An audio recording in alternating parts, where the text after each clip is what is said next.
Hello everyone, welcome to my YouTube channel learn SST with PM.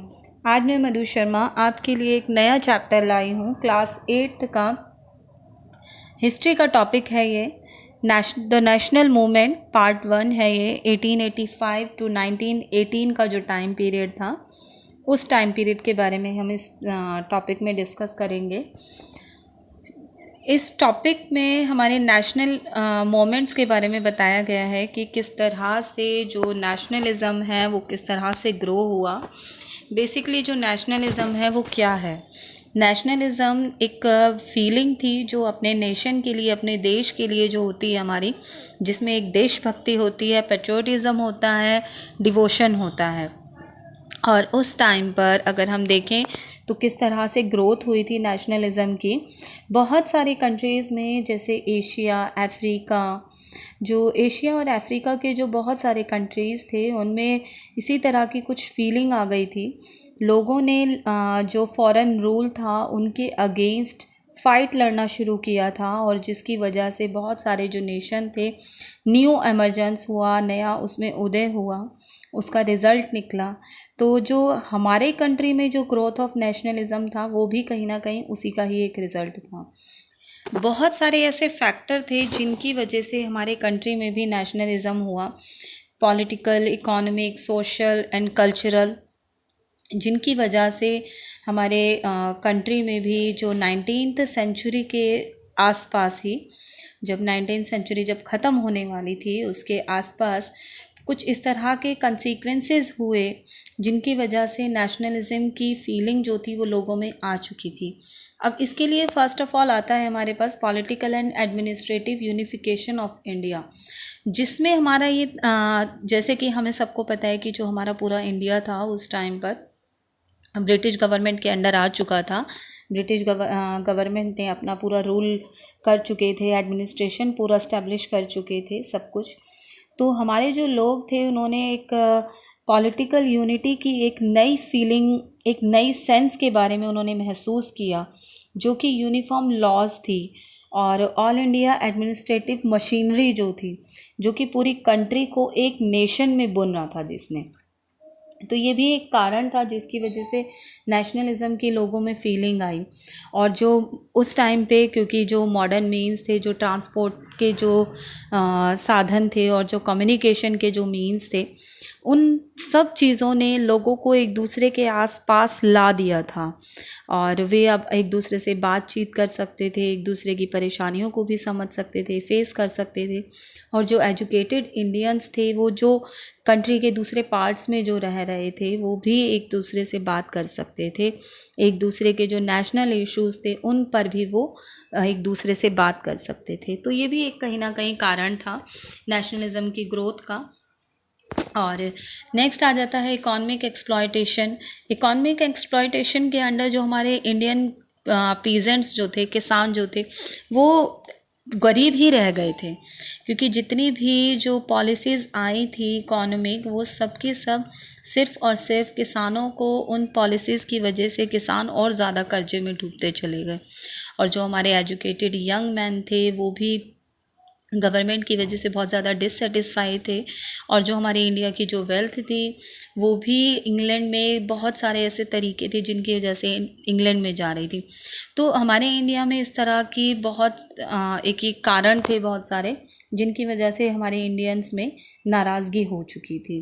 उसके बाद में socio और जो हमारे रिलीजियस जो रिफॉर्म्स थे उनकी वजह से, सोशियो रिलीजियस मूवमेंट थे 19th सेंचुरी में। अगर हम देखें तो बहुत सारे इस तरह के रिफॉर्म्स हुए थे, रिफॉर्म मूवमेंट्स हुए थे, और रिफॉर्मर्स आए थे जैसे कि दयानंद सरस्वती, स्वामी दयानंद।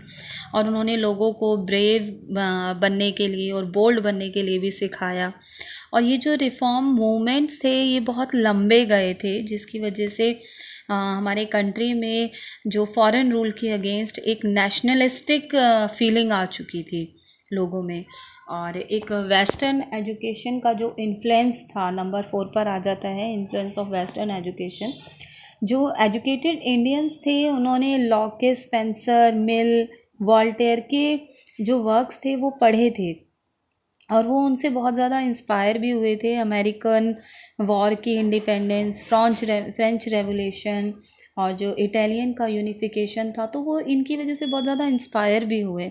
और बहुत सारे हमारे ऐसे जो यंग मैन थे जो कि इंग्लैंड में एजुकेशन रिसीव करने के लिए गए थे और वो वहाँ पर रहे और वहाँ पर उन्होंने डेमोक्रेटिक इंस्टीट्यूशन का जो वर्क था उसकी नॉलेज को उसके वर्क को सीखा, उस नॉलेज को गेन किया उन्होंने। और जब वो रिटर्न हुए इंडिया, जब वापस आए, तो उन्होंने अपने लिए अपनी मातृभूमि की आज़ादी और इंडिपेंडेंस के लिए वर्क किया। और नंबर 5 पर आ जाता है हमारा इसमें एक जो हमारे रोल ऑफ न्यूज़पेपर था।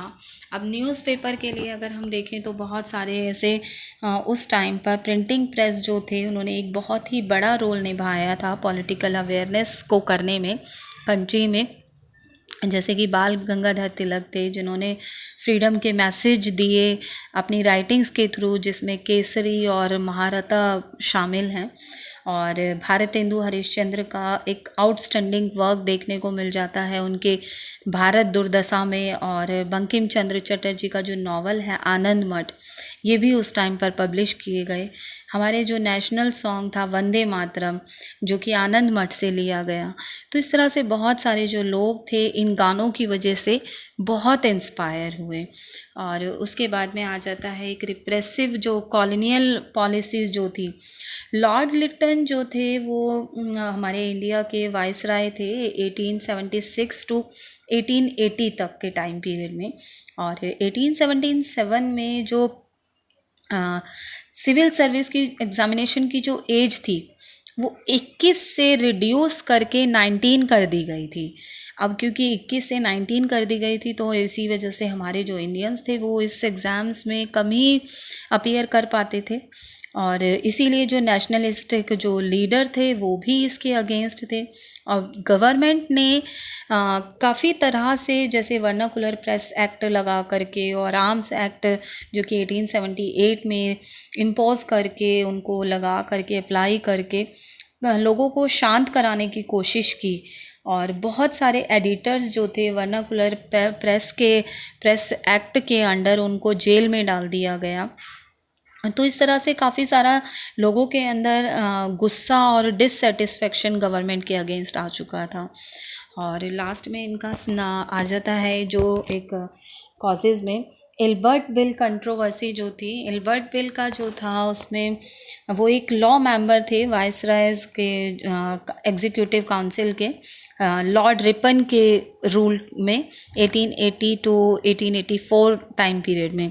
अब उस टाइम पर एक बिल इंट्रोड्यूस किया गया 1883 में जिसका काम था, जिसका एक तरीके से उसमें दावा किया गया कि वो इंग्लिश और इंडियन जजेस को की इक्वालिटी लाएगा, दोनों की पावर्स में इक्वालिटी लाएगा। स्पेशली जो यूरोपियन क्रिमिनल ऑफेंस जो थे उनकी ट्रायल के पर्पस के लिए इसको लाया गया था इस एक्ट को। और जो यूरोपियन थे जो इस बिल के वो अगेंस्ट थे। और फाइनली एक कॉम्प्रोमाइज़ भी हुआ इसमें कि इंडियन जजेस को इसमें एक पावर दे दी गई यूरोपियन ऑफेंडर्स के कंडीशन पर कि जो ऑफेंडर्स थे, जो अक्यूज़ थे, उनको इस ज्यूरी के द्वारा ट्रायल जो था उसका बेनिफिट भी मिलना था। और जो उसमें हाफ ऑफ द जो मेंबर्स थे वो यूरोपियन ही थे। अब इसके अगेंस्ट एजिटेशन हुआ, एल्बर्ट बिल के अगेंस्ट एजिटेशन हुआ। और वो एजिटेशन में ये चीज़ साफ देखी गई कि जो इंग्लिश मैन थे वो अपने आप को इंडियंस से सुपीरियर मानते थे। दैट मीन्स वो ये चीज़ मानते थे कि जो हमारे इंडियंस हैं उनमें उनके अकॉर्डिंग वो ज़्यादा जो ब्रिटिश हैं, जो इंग्लिश मैन हैं, वो ज़्यादा सुपीरियर हैं इंडियन से। तो आज की वीडियो में बस इतना ही। Thanks for watching this video. Please like, share and subscribe my channel.